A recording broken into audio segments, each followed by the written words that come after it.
Hello and welcome back to 365 Days with mxmtoon. I'm Maia, a singer, songwriter, video maker, Oakland native, and a power saver.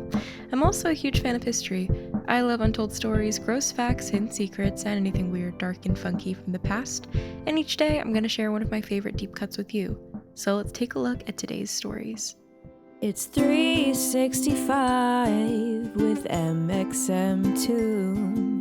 New facts every day, so don't leave too soon. I'm gonna teach you stuff, no it won't be tough. Gonna go a year till you've had enough. It's 365 mxmtoon. On this day in 2005, Indonesia experienced one of the largest power blackouts in history, leaving over 100 million people without power for 6 hours in the middle of a workday.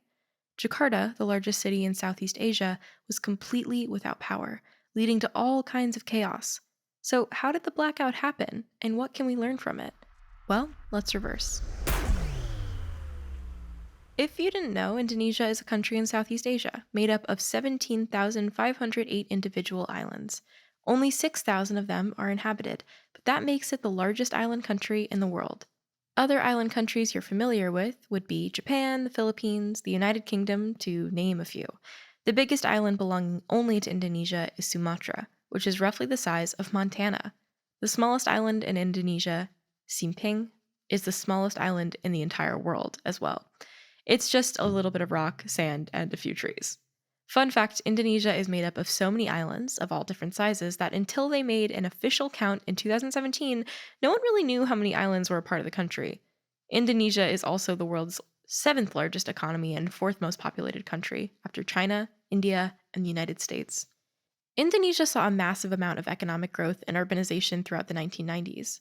Before the 2020 COVID-19 pandemic, they were considered a rising global market and newly industrialized nation. In the 1950s, only 15% of Indonesia's population lived in large cities, with most people spread out in rural, agricultural regions. But urban industry started picking up speed, and young people began flocking into the big cities. By 1990, the percent of the population in large cities had doubled, and it's still going up.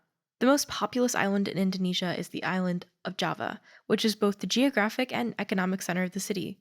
Fun fact, ever called a cup of coffee Java or had a Java chip frappuccino?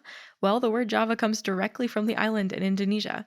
The Dutch colonized Indonesia in the 1800s and brought coffee trees to plant on the islands, especially in Java. The trade flourished, though of course it enriched the Dutch colonizers, not the local people, but coffee remains a strong export from Java to this day. Back to 2005 though. The blackout affected most of the island of Java, which is home to more than half the population of Indonesia. The capital city, Jakarta, is the largest city in Southeast Asia with a population of over 10 million in the city limits and over 30 million in the greater metropolitan area.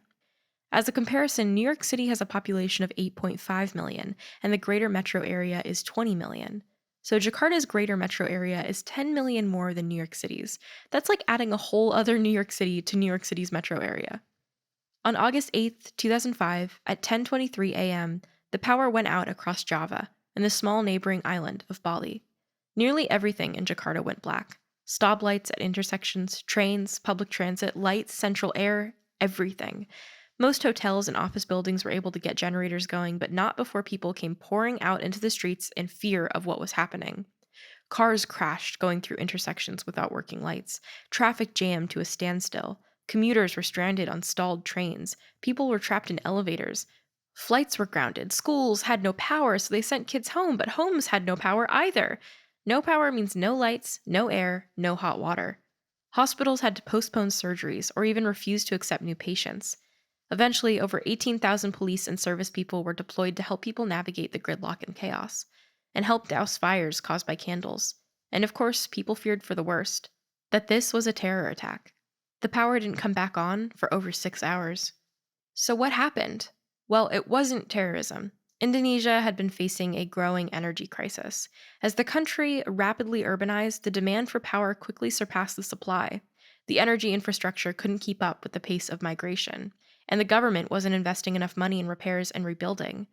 The problem had reached a point where the government was asking people to conserve energy because they didn't have enough. On August 18th, a single transmission line in Java failed. It was super old, super outdated, and had just not been fixed. And yet, this one single failure caused a chain reaction of system failures that knocked out power for over 100 million people. What all this means is that infrastructure matters. Infrastructure is one of those things that we don't think about much until it breaks. This might sound like a developing world problem, but it's not. America has the same issues with aging infrastructure that isn't ready to deal with the changing world and the changing climate. And we've already seen some of the consequences of failed infrastructure, like when Texas has a historic cold snap and the heat goes out, or a heat wave hits Portland and the streetcar cables start melting, or New York City gets battered by historic rains that flood your subway system.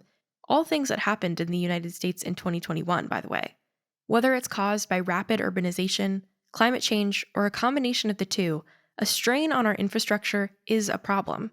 Sometimes, even if it's not broken, you probably should still fix it. Fortunately, it's a problem with a solution. We just need to invest in our infrastructure. Fingers crossed. Now, let's talk about music. On August 18th, 1998, Kid Rock released Devil Without a Cause. The album sold 14 million copies and made the rumple rap rocker a huge star. Kid Rock grew up in Michigan and started his music career playing shows and DJing at talent shows in Detroit. He signed to Jive Records when he was just 17, but they dropped him after his first album, reportedly because he sounded too much like Vanilla Ice. He released 2 independent albums, honing his sound, a mix of rap, hip-hop, rock, country, and heavy metal. In 1997, he signed with Lava Records and released the album that would put him on the map, Devil Without a Cause. The album was, in his own words, a redneck shit-kicking rock and roll rap album. Kid Rock can be a polarizing figure as someone who built his persona around not being politically correct. In 2019, he had to close his Detroit restaurant after he was caught making racist and sexist comments about Oprah Winfrey and other women as well. At the same time, he is a major philanthropist who has done a lot for Detroit, and I can't say Kid Rock is my own style, but he certainly found a way to resonate with his fan base through a career spanning over 30 years. And now for today's final segment, I'll be going into my own photo archives to see what I was up to on an August 18th in my life. Okay, I was doing like a handful of not very exciting things on any sort of August 18th. I think August 18th, 2020, I was invited by Jay from Day 6 to play some Scribble with Keshi and him and a few other people. I bought an All Might figure on August 18th, 2017. I wore socks that say I Love Bread on August 18th of 2016. On August 18th of 2015, my brother had his first day of high school, and I took screenshots of our family text of my parents being really worried for him. But it ended up being fine. So that's my rundown of all the August 18ths in my life. Thanks for going back in time with me, and remember to subscribe wherever you listen to podcasts. You can come back tomorrow for more stories from the past. It's 365 with mxmtoon. New facts every day, so don't leave too soon. I'm gonna teach you stuff, no it won't be tough. Gonna go a year till you've had enough. It's 3